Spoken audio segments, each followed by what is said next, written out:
Você já se perguntou por que o Brasil parece estar de cabeça para baixo, onde quem trabalha é punido e quem comete crimes parece protegido? Pois é.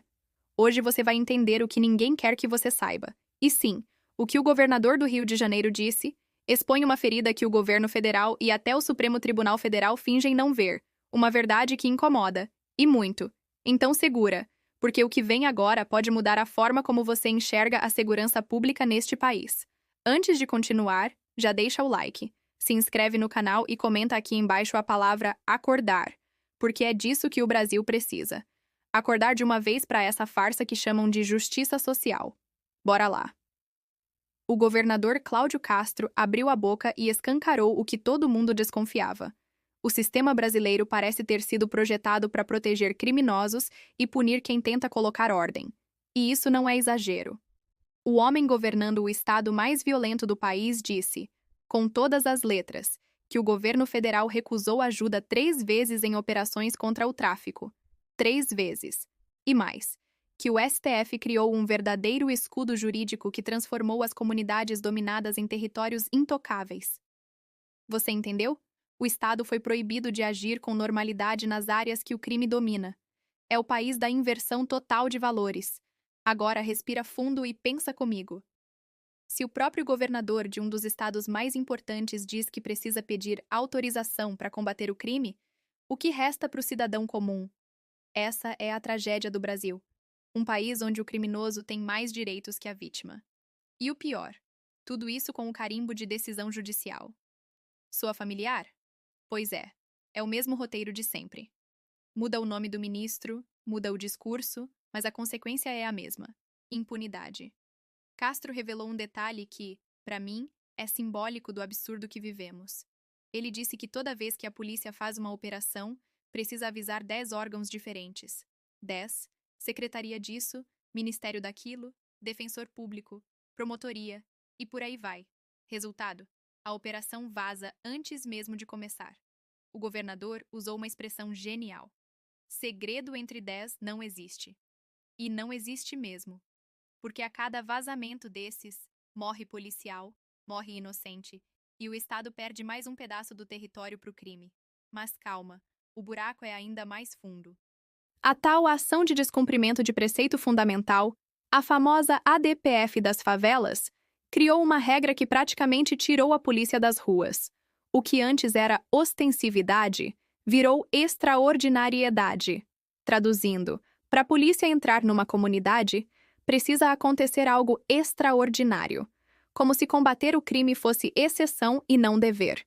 E enquanto os juízes e ministros dormem tranquilos em seus condomínios de luxo, o trabalhador da periferia dorme ao som de rajadas de fuzil. Essa é a tal justiça social que eles defendem. E quando a polícia consegue prender alguém? Aí entra o segundo ato dessa tragicomédia, a famosa audiência de custódia, uma invenção moderna e civilizada, dizem. Só que na prática virou a porta giratória da criminalidade. O bandido é preso hoje, solto amanhã. Em 24 horas, ele tá na rua, debochando do sistema, rindo na cara da polícia. Castro contou que tem bandido sendo preso 30 vezes pelo mesmo crime. É o prende e solta, institucionalizado. É a impunidade com selo do Conselho Nacional de Justiça. E como se não bastasse, vem a cereja do bolo, a desqualificação do crime de arma. O sujeito é pego com um fuzil, aquele mesmo fuzil que aterroriza comunidades inteiras. E em vez de responder por porte de arma de uso restrito, pena pesada, de até 24 anos. Agora ele pega uma pena de 4 a 12. E como sai com um sexto da pena, em 8 meses está em casa. Um criminoso com fuzil voltando para a rua em 7 meses. Isso é piada. Uma piada trágica contada por quem deveria proteger o cidadão. E aí vem a pergunta que ninguém quer fazer. Quem ganha com isso? Quem se beneficia de um sistema que enfraquece a polícia, solta bandido e amarra o Estado? Será que é coincidência o governo federal recusar ajuda a operações que atacam o coração do tráfico? Será que é coincidência o mesmo governo querer centralizar toda a segurança pública nas mãos de Brasília? Você confia em entregar isso para quem acha que traficante é vítima do sistema? Eu não. Mas veja bem, o ponto aqui não é partidarizar o debate. O ponto é entender que o país vive sob uma estrutura jurídica que premia o crime. E isso independe de quem está no poder. É um sistema inteiro construído para proteger o errado. E quando alguém tenta mudar, quando alguém ousa agir, é logo taxado de autoritário. Cláudio Castro está sendo atacado justamente por tentar fazer o mínimo, garantir que o Estado tenha autoridade. O absurdo é tanto que hoje a polícia precisa de autorização para cumprir a lei. É o mesmo que pedir licença para o bandido antes de prendê-lo. E sabe o que é pior? É ver gente aplaudindo isso em nome dos direitos humanos. Os mesmos que desaparecem quando a vítima é o trabalhador que morreu no assalto. Ou o policial que levou um tiro nas costas. Parece que para eles, o único humano que merece direitos é o criminoso. E enquanto essa mentalidade continuar enraizada, o Brasil vai continuar sendo o país onde o crime compensa, onde o medo virou rotina e o certo virou exceção. Agora, claro, vão dizer que o governador está politizando a segurança pública. Mas me diga, o que é mais político do que decidir quem pode e quem não pode ser punido? Quando o STF cria regras que enfraquecem a ação da polícia, isso é técnica jurídica ou escolha política? Quando o governo federal se nega a apoiar uma operação contra o tráfico, isso é falta de recursos ou é conveniência? Você acha mesmo que é coincidência o silêncio de Brasília diante do avanço das facções? Eu, sinceramente, acho que não. E o povo? O povo assiste de camarote, refém de um sistema que parece rir da sua cara. Porque enquanto o cidadão está preso em casa com medo, o criminoso está solto, armado e com advogado pago por ONGs que dizem defender a liberdade. Liberdade para quem, meu amigo? Para o trabalhador que pega ônibus às 5 da manhã? Não. É liberdade para o bandido continuar mandando. E o Estado, que deveria proteger, finge que não vê. Mas o Brasil precisa acordar. Acordar para perceber que enquanto a gente discute pauta identitária, ideologia e narrativas, o crime avança. Que enquanto ministros e políticos trocam discursos sobre democracia, o tráfico monta governos paralelos nos morros. A guerra está acontecendo e ninguém quer admitir. Só que o silêncio custa caro. Custa vidas, custa futuro, custa o país. E antes que alguém diga que é exagero, deixa eu te lembrar.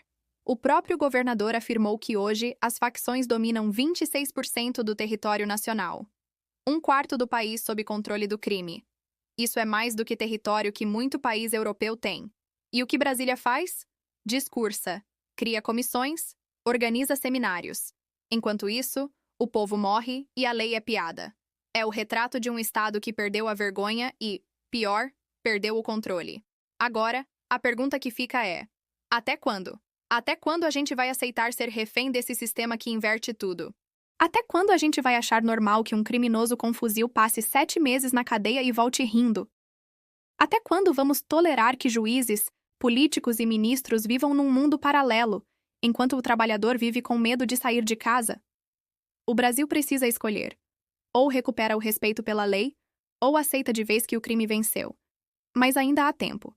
Ainda há gente disposta a lutar, a falar, a expor o que está errado, mesmo quando isso desagrada aos poderosos. E talvez esse seja o primeiro passo. Parar de aceitar passivamente a narrativa pronta e começar a questionar. Porque enquanto o povo não se revoltar com a mediocridade, nada muda. E se esse vídeo fez você pensar, se fez você refletir sobre o tamanho do problema que temos, faz o seguinte: deixa o like, se inscreve no canal e compartilha com alguém que ainda acredita que o problema do Brasil é falta de empatia. Não. O problema é falta de justiça, de coragem e de verdade. Comenta aí embaixo a palavra acordar se você também acha que o Brasil precisa acordar para essa realidade. Vamos fazer esse debate crescer. E até o próximo vídeo. Porque aqui a gente fala o que muita gente tem medo de dizer.